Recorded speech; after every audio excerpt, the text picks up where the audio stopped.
ti duke marrë parasysh që i ke hulumtu këta njerëz, ke qenë investigues, gazetari zoti, a ka mafia shqiptare?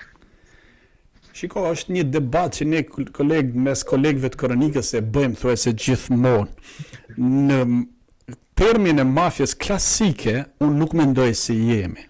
Ne kemi arrit në një pikë caktuar ku janë grupet kriminale, grupet organizuar kriminale që bëjnë më shumë se 5 vetë, por që jo në një term klasik si që është mafja, në mënyrën e organizimit, se gjithmonë, ne kur themi për mafjen, flasim gjithmonë për Cosa Nostra.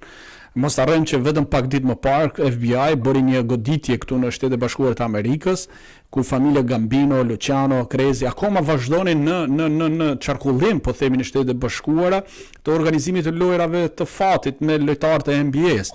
Pra, në nivelin e tillë të mafjes neve nuk kemi. Ne kemi në Shqipëri grupe caktuara kriminale, të afër me njëri tjetrin, mes shokësh dhe mes vëllezërve, mes kushrinëve, të cilët janë fuqizuar atë shumë realisht që kanë arritur, po themi, të kryen ose të furnizohen lëndët, sidomos në grupet, po flasim për grupet caktuara kriminale të cilët janë konsoliduar në trafikimin e lëndëve narkotike dhe të drogave të rënda, të cilët janë fuqizuar dhe kanë arritur deri të shkojnë në burimin e asaj se ku prodhohet. Duke qenë që kanë arrit deri në atë pikë tek burimi, prap nuk do të thotë kjo që është ngrit në formën e një mafje të organizuar të mirëfillt.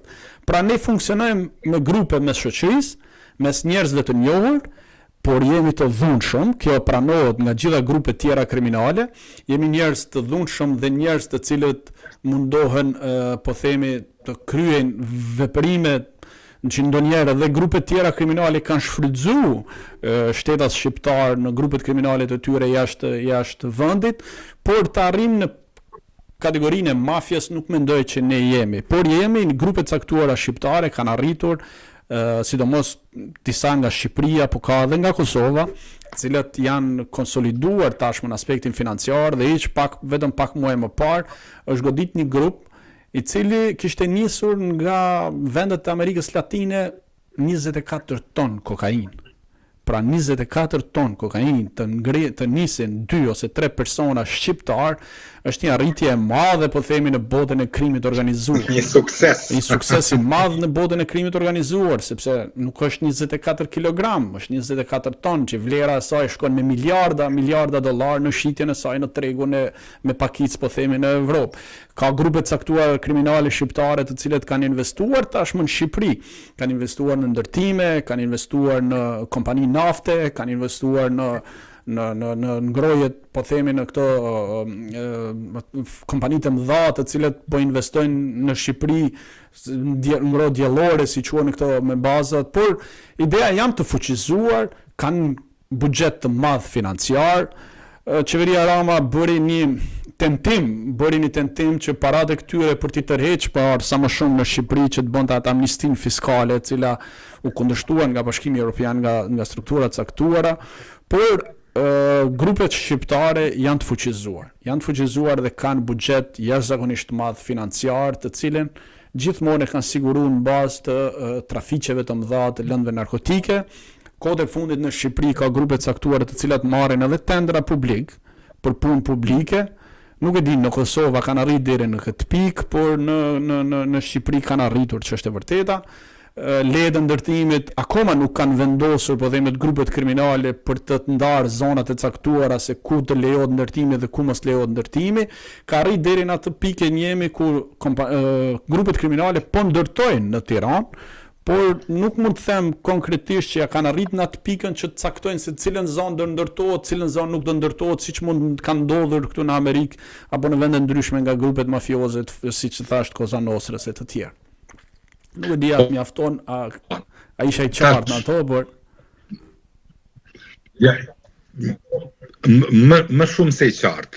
Flamor, pyetja ime e dytë për ty është, ti din, unë kom qenë disa herë në Amerikë, jemi taku edhe në aktivitetet e Vatrës, organizatës sonë më të vjetër atje, më të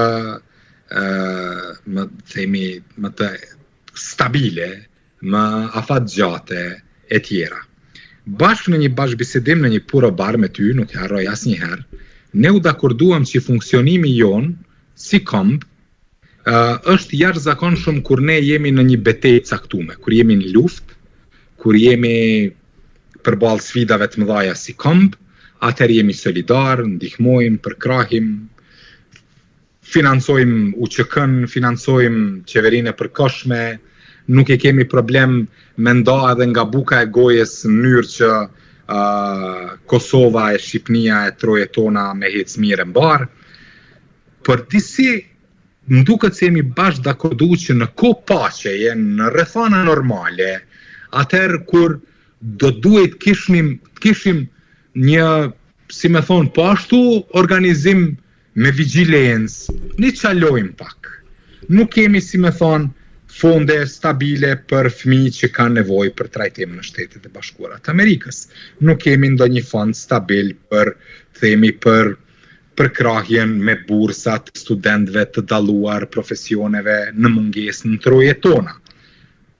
Të jem korrekt, kemi iniciativa individuale, kemi përkrahje individuale, nuk mungojmë përkrahjet. Po flas për diçka të organizuar, të mirë organizuar, diçka që nënkuptohet, diçka që të themi një $100 për familje çdo muaj si tip parapagimi, si tip mbështetje të një fondi të caktuar. Pse nuk kemi, si me thonë, një diçka të kësaj natyre, si që kanë Grekët, si që kanë Izraelitët, si që kanë Armenët, si që kanë plot kombe tjera në Shtetet e Bashkuara të Amerikës. Fatkeqësisht unë qëndroj asaj çfarë ne kemi diskutuar natë edhe sot prap ne jemi shumë individualist.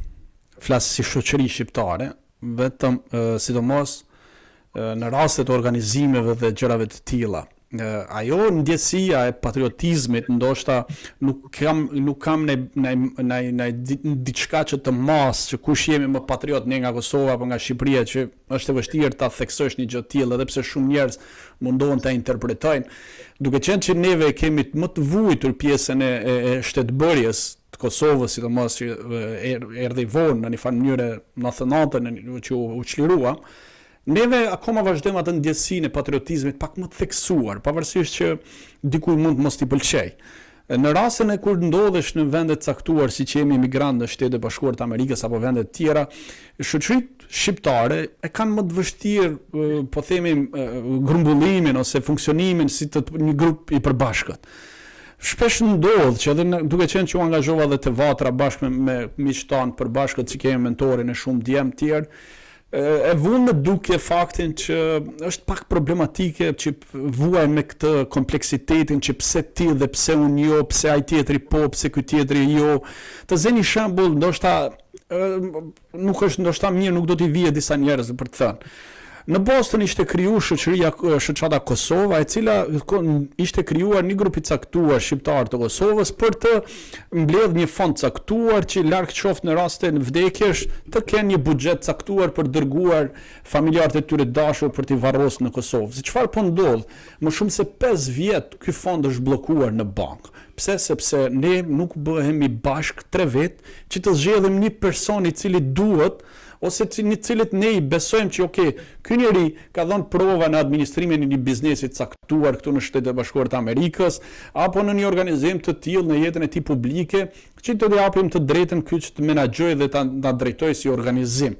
Ne kemi problem në organizim dhe kur i përmend shqiptarëve kryetarllëkun, të gjithë fillojnë mundohen të bëhen unë do jam pse mos ti je ti, pse ti je ai. Imagjino se kur një numër shumë i vogël i shqiptarëve të Kosovës jemi këtu në Boston dhe nuk është arritur të bihet në dakordsi të menaxhojmë një fond caktuar të vogël. Kur të bëjmë më të zgjeruar, siç është rasti i Vatrës, ne kemi njerëz shumë dashamirës të cilët duan që të bashkohen dhe të afrohen. Por e kanë më të vështirë, si thua, të kontribojnë për diçka, sepse nisen me parimin që jo po pse nuk e di se ku do shkojnë, jo po nuk e dim se ku do përfundojnë këto parat, dhe po pse ky duhet të menaxhojë, jo po pse ai tjetri duhet të menaxhojë, sepse kur tentuam ne të ngrem Vatrën, takum njerëz të ndryshëm që për t'i kërku hajdeni jo për ta ngrit, por për ta ringjallur vatrën, se vatra në Boston dihet se këtu është formu, por në momentin që po ishte në pasive për mbi 20 vjet, ne tentuam tham hajde një grup i rinj ta ngrem dhe ta ringjallim përsëri. Takonim njerëz të ndryshëm të cilët jepnin mend se si duhet të menaxhohet, si duhet të ndërtohet, si duhet të bëhet. Dhe kur i thonim ne po mirë hajde burri dhe ot, ne po t'japim mbështetjen, që hajde zgjidhë dhe bëhet. Jo po shiko se unë nuk kam kohë ta bëj dikush tjetër, ta bëj ai tjetër, ta bëj ky tjetër. Dhe në momentin që zgjidhet të bëhet një grup, pastaj përsëri është i njëjti problem që thoni po pse duhet bëhet ky, jo po pse duhet bëhet ai. Dhe unë mendoj që kemi një problem, ndoshta jo gjenetik, po një problem në kulturën e gjithë secilit për të funksionuar dhe për bërë diçka të bukur në mënyrë të organizuar. Ndërsa si individualist ka individ të cilët kanë marrë iniciativa pafundësisht këtu në Shtetet e Bashkuara të Amerikës, si individ të përvetshëm. Kur i thuhet të bësh një organizim të përbashkët, atëherë çalojmë ne. Këtë nuk e di, nuk mund të them përgjigjen se pse ndodh. Nuk e di pse nuk jemi të bashkuar. Shive ti vetëm Boston kemi 7-8 apo 9 shoqata të ndryshme. Në New York ke 10 apo 15-20 të tilla, secila në kokën e tyre, secili është kryetari vet. Në Michigan e njëjtë gjë. Pra në gjitha vendet kemi organizata që është shumë e vështirë të mblidhen dhe të bëhen një së bashku për t'i thënë dikujt që hajde të bëjmë diçka të përbashkët. Ndoshta është edhe ky problem që neve ka ardhur koha që mos të funksionojmë me kryetar, të funksionojmë me bord. Ndoshta është më lehtë për të menaxhuar bordin, por nga eksperienca ka treguar që është shumë e vështirë që ne të bëhemi dy bashk. Një bëhemi, po 2-3 pastaj fillojnë ato problemet e tjera. Kështu që ne kemi diskutuar bashkë, është shumë e dhimbshme kemi për të pas një organizim ose një organizatë e cila merret me këto çfarë e kemi diskutuar bashkë për të sjellë fëmijët, për shembull, për të bërë një kurim më të specializuar këtu në Shtetet e Bashkuara të Amerikës. Fatmirësisht është një organizatë Albania Fighting Cancer, e cila ndihmon shqiptarët në smundjen me smundjen e kancerit që ka këtu në Shtetet e Bashkuara, por është shumë e vështirë thash që të bësh disa individ përbashkët për të nisë një iniciativë të tillë. Uroj dhe shpresoj me vazhdimin me kalimin e kohës, ndoshta ndërgjegjësimi, ndoshta rinia do të fillojë një iniciativë tjetër dhe do të ndryshojë diçka, por them sinqerisht e shoh në herë të pamundur për shkak këtyre problemeve kompleksiale që kemi ne, qoftë edhe në formim.